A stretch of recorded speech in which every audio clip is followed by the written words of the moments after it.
Nacido una cría de bongo, una cría de esta especie que está tan críticamente amenazada, quizás de los que más en el biopark, con lo cual es una buenísima noticia que, como viene siendo habitual también en el biopark, que se suma a todos los nacimientos que se producen sobre todo en estas fechas.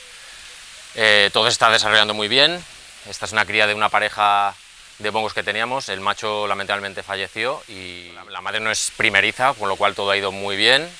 Enseguida se puso de pie, ya se le ha visto mamar y nada, ahora mismo está dentro del cobijo hasta que veamos que empieza a moverse con más soltura y empezaremos ya a trabajar la salida al exterior.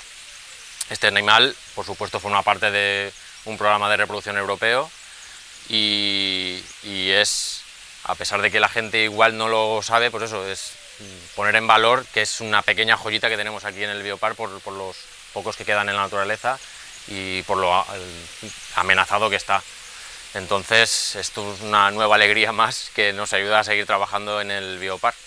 Esta especie forma parte de un programa de reproducción europeo, entonces queremos meter en valor esto, ¿no? Todo el esfuerzo que estamos dedicando al mantenimiento y a la cría en cautividad de estos animales viene por motivo de intentar recuperar un poco esta especie que se ve tan amenazada en la naturaleza.